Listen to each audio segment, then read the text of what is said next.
Welcome friends. अभिज art मध्ये सगळ्यांचे खूप खूप स्वागत. आपलं बेसिक शेप्सचा आपलं प्रॅक्टिस चालू आहे सध्या. तर काल आपण स्टील लाईफ विषयी काही शेप आपण काढले होते, बादली, फ्लॉवर पॉट. तर आज आपण एक स्टील लाईफ तुमच्या समोर आहे. मी एक स्थिर चित्र मी तुमच्या समोर दाखवलेलं आहे. हे स्टील लाईफ जे आहे ते इंटरमिजिएट ड्रॉइंग एक्झामच्या हा पेपर असतो पहिला. ह्याच्या समोर तुमच्या समोर काही वस्तू अशा मांडलेल्या असतात आणि त्यांचं यथार्थ चित्रण, म्हणजे त्या जशा प्रपोर्शन आपल्या दिलेल्या पेपरचं प्रपोर्शन नुसार तुम्हाला त्याचं चित्रण करायचं असतं आणि त्याच्यामध्ये अंधार आणि प्रकाश, लाईट अँड शेडचा अभ्यास आपल्याला त्याच्यात दाखवायचा असतो. तर हे एक स्टील लाईफ मी तुमच्या समोर आणलेलं आहे. आज फक्त त्याची माहिती मी तुम्हाला सांगतोय. हा एक फ्लॉवर पॉट आहे आणि ही खाली एक दुरडी आहे, टोपली.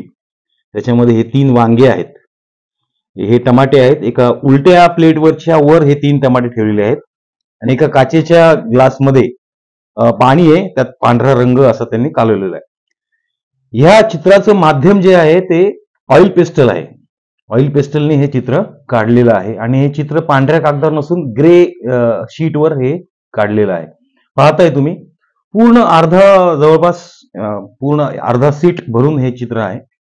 एका सीटचे 2 पार्ट करून पूर्ण सीटवर हे चित्रण हे झालेलं आहे. तर बघताय तुम्ही, या साईडने या समोरच्या भागातनं ह्याच्यावर प्रकाश दाखवण्यात आलेला आहे आणि या बाजूला त्याचा अंधार आहे, म्हणजे या साईडला त्याचा शेड आलेला आहे आणि इकडून लाईट आहे.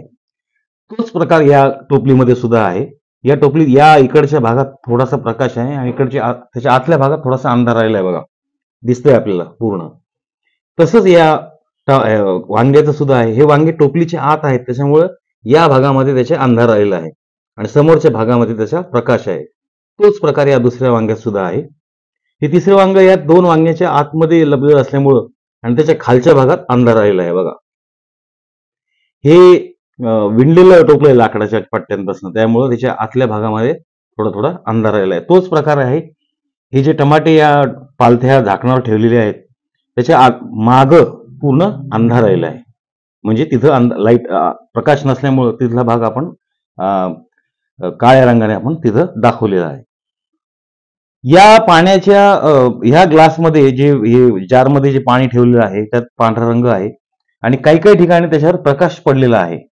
तर तो प्रकाश हायलाइट झालेला आहे, बघा, पांढऱ्या रंगाने. म्हणजे आपल्याला दिसतंय ती काच आहे. आपल्याला आता काचेला पर्टिक्युलर रंग नसतो, पण जसं समोर आपल्याला चित्र दिसतंय तसंच यथार्थ चित्रण आपल्याला करायचं असतं. म्हणजे सगळ्या रंगाचा उपयोग करून इथं काळा रंग सुद्धा दिलेला आहे, पांढऱ्या रंगाच्या सुद्धा इथं आपण काही फटकारे इथं स्ट्रोक्स मारलेले आहेत, बघताय तुम्ही. हा जो फ्लॉवर पॉट आहे एका उंचीवर ठेवलेला आहे, म्हणजे एका असं एक मागं त्याच्या ओटा टाईप ठेवून त्याच्यावर कपडा टाकून, हे जे कपड्याचे हे रिंकल्स आहेत, मागं त्याच्या हिरव्या रंगाचा कपडा लावलेला आहे. डार्क जिथं जिथं त्याला रिंकल आलेले आहेत, घड्या आलेल्या आहेत, तिथं तिथं आपण काळा रंग दाखवलेला आहे आणि तिथं अंधार दाखवण्याचा प्रयत्न केलेला आहे. आणि जिथं जिथं उठाव आहे त्या पडद्याला, तो आपण लाईट कलरने म्हणजे पिवळ्या रंगाने तो प्रकाश आपण दाखवलेला आहे. या फ्लॉवर पॉटमध्ये ही 3-4 फुलं आहेत पांढऱ्या रंगाची, ते पण आपण तिथं दाखवलेले आहेत. तर या प्रकारचं चित्रण हे स्टील लाईफ या पहिल्या पेपरमध्ये करायचं असतं. ह्याला ऑब्जेक्ट ड्रॉइंग सुद्धा म्हणतात, पण ऑब्जेक्ट ड्रॉइंग मध्ये पडदा मागची ड्रेपरी जी असते ती नसती, फक्त 2 ते 3 ऑब्जेक्ट आपल्या समोर ठेवलेले असतात. तर आपण ते पुढच्या भागामध्ये ऑब्जेक्ट ड्रॉइंग करणार आहोत, जे एलिमेंटरी परीक्षेला असतं. आज आपण बोललोय ते इंटरमिजिएट या परीक्षेच्या दृष्टीने. तर हे माध्यम जे आहे ते ऑइल पेस्टलनी काढलेलं माध्यम आहे, म्हणजे ऑइल पेस्टलनी काढलेलं हे स्टील लाईफ आहे. 3 प्रकारच्या माध्यमाने आपल्याला 3 ते 4 प्रकारच्या माध्यमाने आपल्याला हे स्टील लाईफ काढता येतं. पहिलं हे ऑइल पेस्टल आहे, दुसरं पोस्टर कलर आहे, तिसरं जे आहे ऍक्रेलिक कलरने सुद्धा काढता येतं आणि चौथं पेन्सिल शेडिंग, म्हणजे फक्त पेन्सिलचा उपयोग करून आपण आपलं स्टील लाईफ हे करू शकतो.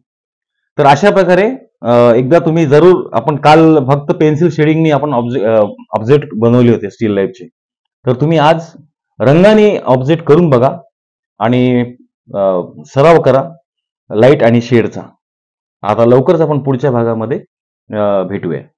Thank you very much. बघत राहा अभिज आर्ट.